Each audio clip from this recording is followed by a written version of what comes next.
When I think of Costa Rica, I think of La Fortuna, because if we only had time to visit one place in this entire country, this would be it. And here's why. La Fortuna packs more into one destination than anywhere else in Costa Rica. Lush rainforest, a towering volcano, rich coffee and chocolate experiences, adrenaline-filled rafting, and a hot springs where you can literally bathe in warm volcanic water while rain falls all around you. If you want the full Costa Rica experience in one spot, this is the place. Welcome to La Fortuna. Welcome to another episode of Immense Memories. I'm Chris and this is Crystal, and we are discovering the north of Costa Rica and the part of San Jose, 2 hours north of San Jose, La Fortuna. Lots of stuff to do here. Yeah, I would say primarily on my list, if you love coffee and you love chocolate, definitely come to La Fortuna. There's an infinite amount of coffee and chocolate tours, as well as activities too. Yeah, and if you're an adventure freak like me, there's definitely stuff for you to do. There's zip lining, there's kayaking, there's rafting. And then there's also relaxation. Behind this iconic volcano of La Fortuna, there's also warmy, steamy rivers, which means what? A steamy hot spring? That's right. So that's the hot springs. You can visit here for free, and then there's a luxury version, which we are going to check out as well, the Tabacón Hot Springs. So that's like a very famous hot spring we're going to explore on this endeavor. And last but not least, if you can see behind us, you can come and see the volcano. So I couldn't give you too much of the stats on the volcano, but you can hike it, you can also ATV it, and it's a very exciting expedition. And if you don't want to do either of those, you can just drive up here and get yourself a really cool selfie, like we're doing now. Yeah, so definitely a place to explore as well. So I hope you enjoy this episode. Lean back, grab your favorite beverage, and let's make some memories together. Bye. We're starting our adventure with a coffee and chocolate tour. There's plenty of places to do this, and we decided to go with coffee and chocolate tour La Fortuna. This was of course an early morning activity for us to get the day started with the right amount of caffeine. How is coffee actually produced, you ask? It all starts with a plant. The beans grow inside bright red cherries, and when they're ripe, they're picked by hand. Step 2. The cherries are opened and the beans are removed. They're washed and prepared for drying. Step 3. Drying the beans. The beans are dried in the sun, and as they dry, the outer husk gets separated. What's left is the green coffee bean. Coffee beans are actually green, not black. Step 4. Next comes the roasting. Heat transforms the beans from green to brown and releases the rich coffee aroma that you always smell. Step 5. Grinding. Once roasted, the beans are grounded. Traditionally, they're crushed on a stone like this.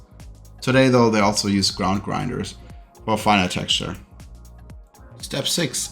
Finally, the brewing. So here's where hot water meets ground coffee and aroma rises, and the journey from plant to cup is complete. So now you can enjoy. Taste test, Crystal. How do you like it? I like it. It's very strong. Yeah? I feel like I can lift a car after this. You can lift a car? Mm-hmm. Okay. Save a child from a burning building. You can like... Run 10 laps. Run up a tree and rescue a sloth. How do you like him? A little bit bitter. Yeah. And you put sugar in yours, didn't you? I think it's like... Did you put milk in it? I put milk and sugar. Why did you put milk in it? Because I like milk. Milk doesn't like you. Am I lactose intolerant? Yes. Sure. But So chocolate actually has a similar process. The cacao pod is where chocolate begins. The pod grows on the trunk of a cacao tree, and when they're ripe, they're opened by hand. Step 2. Removing the beans. Inside the pod are cacao beans covered in sweet ripe pulp. The beans are scooped out and collected. In step 3, they get fermented. Now this is actually a little bit different than coffee. The beans are left for fermentation for several days, and this is where chocolate flavor starts to develop. Step 4. Drying the beans. So after fermentation, the beans are dried in the sun, they turn darker, and the flavor deepens. Step 5 is the roasting. So next comes roasting. Heat brings out the aroma and transforms the beans into cacao. Step 6. Grinding. The roast beans are cracked and grounded. Traditionally, this begins also on a stone, but the grinding releases cacao butter and forms a smooth paste. Step 7. Making chocolate. The paste is refined, sweetened, and mixed until it becomes silky. And that's how cacao becomes chocolate.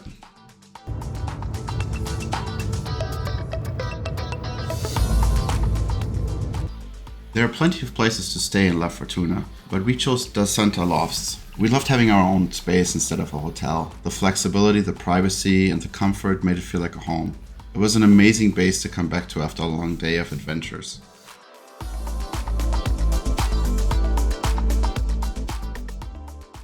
So I am going on a solo adventure right now, rafting. We're going rafting. We are rafting in La Fortuna, and La Fortuna is known for the amazing rafting that you can do here in the area, at the Balsa River, at the Sepacari River, and lots of different places where you can raft, and this is one of them. So I went with the tour company, and I'm about to head out, so let's do it. 50 knots. We're going to raft with these guys.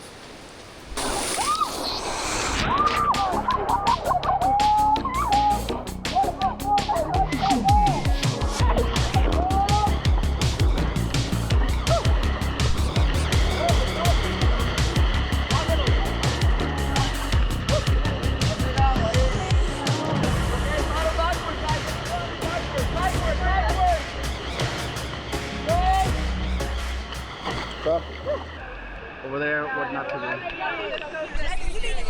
Over here, we're still safe. Forward, keep paddling, forward. These were class 3 or 4 rapids, but I never felt a mix of excitement and pure terror like this. For a moment, I honestly thought this was it.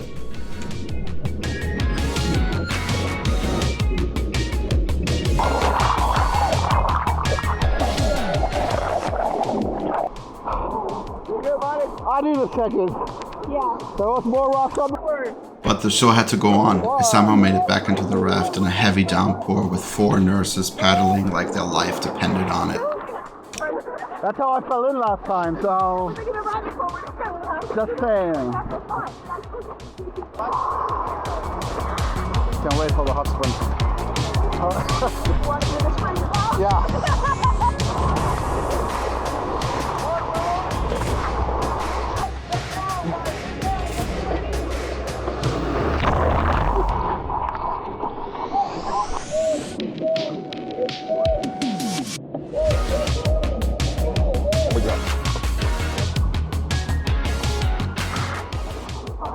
Look as terrified as us. It's great.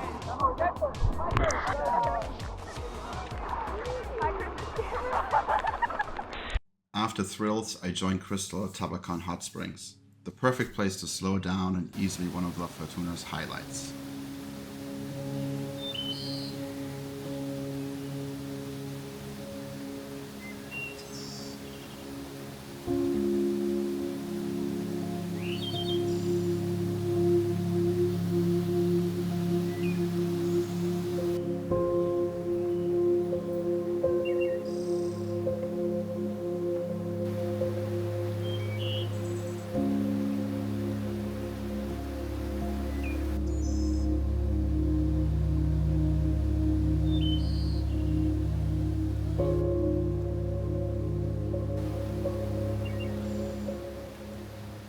We are at the Tabacón Spa, and we are now, how many hours in?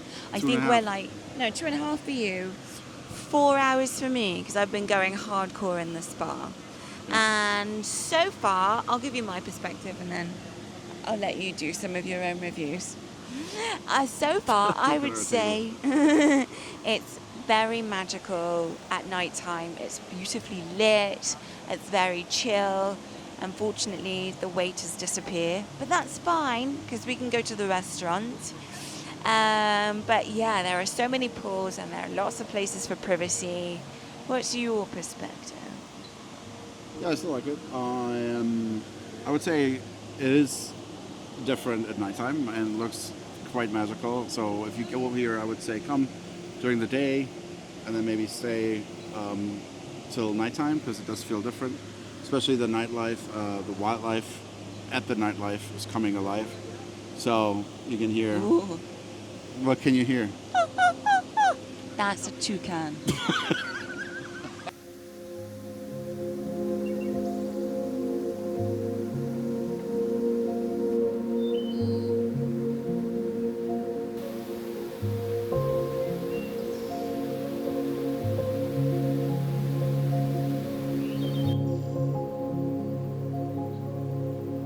Back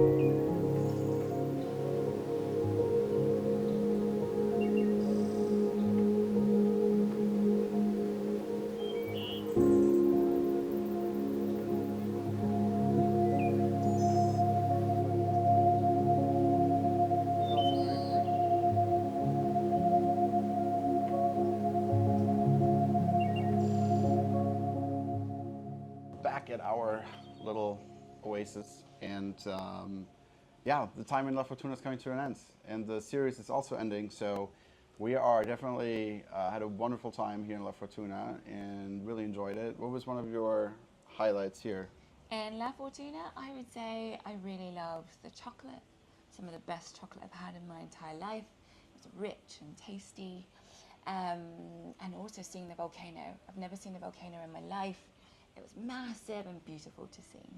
So La Fortuna is definitely a place where you can have action, like rafting. That was my highlight. Adventure and chill at the same time and be at the spa. It's a great place to start your trip or end your trip. For us, we're ending our journey here in Costa Rica in La Fortuna, and it was wonderful overall. I think it's a great place, great landscape, and yeah, this trip was absolutely amazing in many ways. What was one of your highlights for you? I love being in Puerto Viejo. I thought it was very chill vibes, very relaxed, and the beaches were amazing. I've never had a private beach before. It felt like my own private beach, and yeah, I'll never forget that. Yeah, so the Caribbean side is definitely the side to check out in the fall time, like between September to November. There's no rainy. The rainy season is not as heavy. They have like a midsummer or like a small summer during that time, and then the rest of the country, you know, those different climates, of course. But it was really, for me, the highlight I would say was Tortuguero and seeing the turtles hatching, and also being the not hatching. I keep saying hatching. It's actually the eggs being laid, and that was really cool. And I don't think I'll ever forget that. That was definitely something that was amazing to witness, how nature just does its thing. All right, well, if you enjoyed this series, please give it a like, thumbs up, subscribe, comment. Let us know what you think of Costa Rica or places you want to visit on your next journey, and keep on making memories. Bye. Bye.